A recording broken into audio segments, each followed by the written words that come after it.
So awwal action is done by the estrogen. It will cause increase in size and replication of the endometrium, and final maturity, final secretion, final glandular projection, vascularity, everything that will be done finally by the progesterone action. And progesterone is the final hormone which is completing everything, okay, and making the uterus ready for the pregnancy or making it ready for the conception, okay. So first action is done by estrogen. The second and the final action is done by the progesterone, okay. Exactly what action by estrogen and exactly what action by progesterone, that we are going to do tomorrow, comparing the two actions.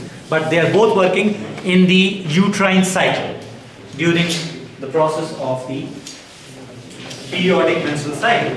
Okay, this is one action.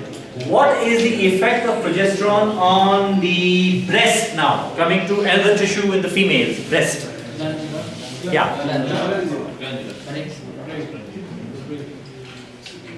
Pregnancy? Parenchyma. Yani? The glandular, okay?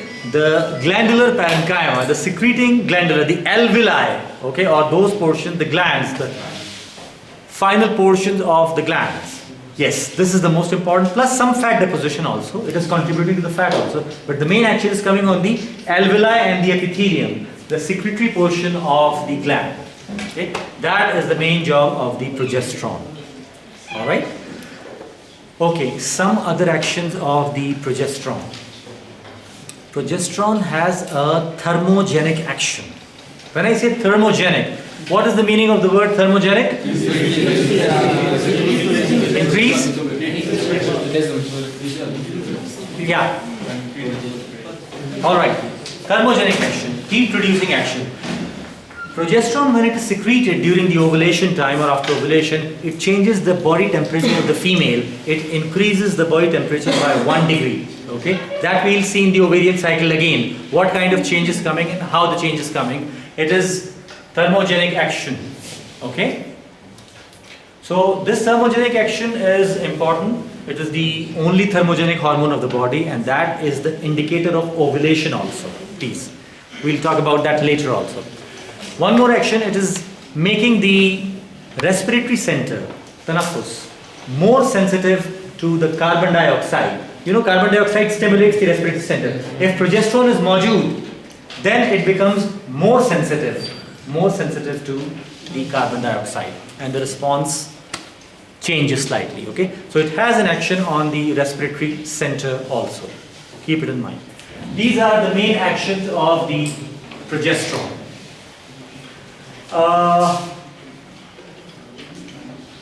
Alright.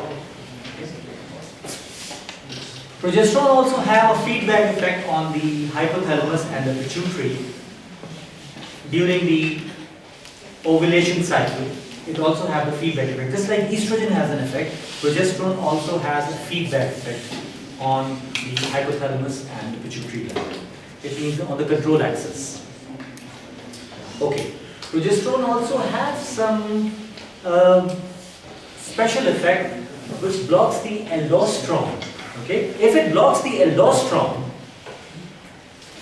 then what will happen?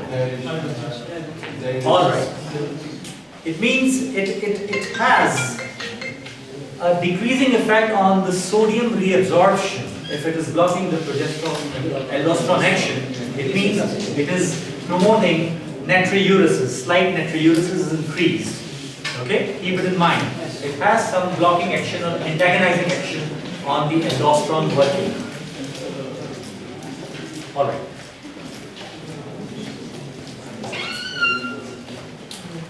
We will tomorrow also talk about a comparison between estrogen and progesterone. Estrogen and progesterone comparison on the secretions of the female genital tract. Okay?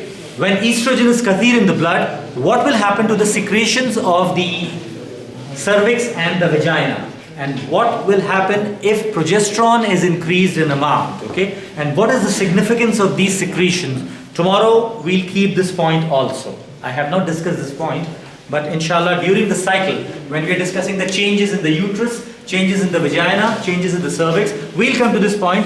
What is the effect of estrogen at that time and what is the effect of progesterone at that time? Okay?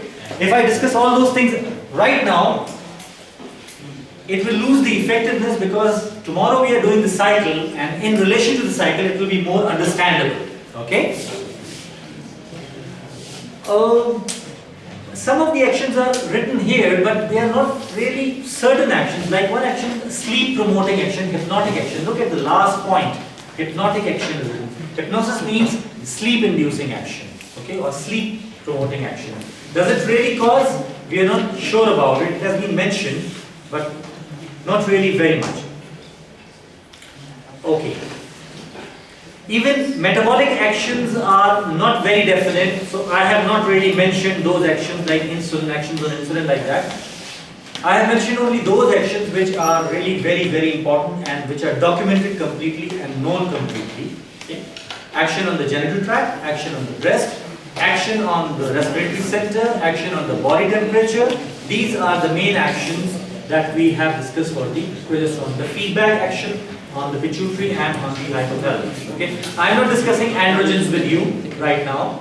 Okay, these androgens will come later. Okay,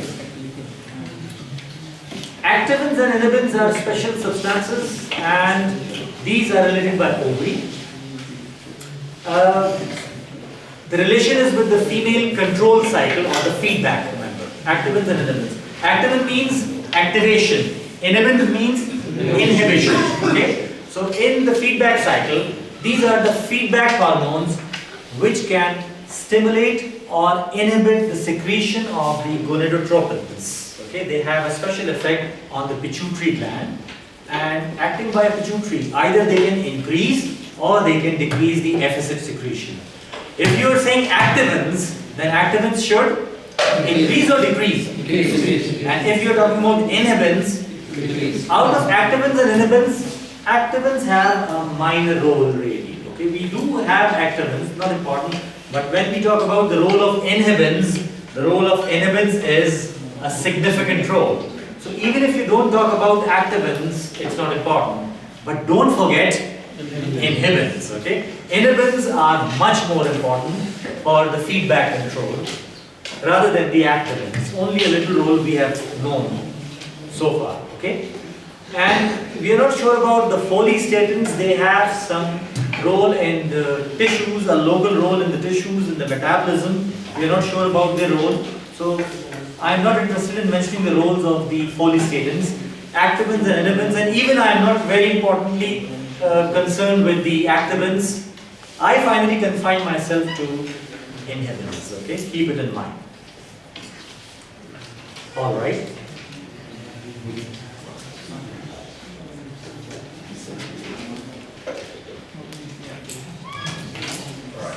Last slide, we are stopping here.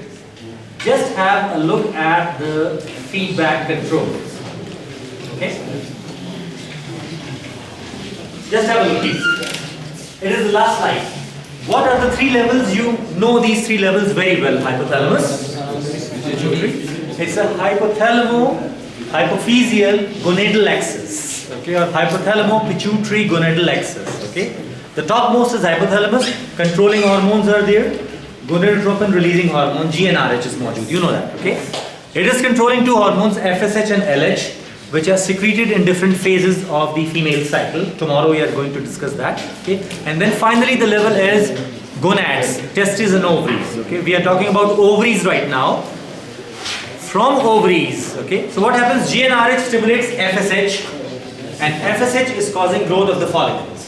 Okay, then GnRH is also stimulating the LH, and in one part of the cycle, LH is causing the ovulation, okay, and then controlling the progesterone also.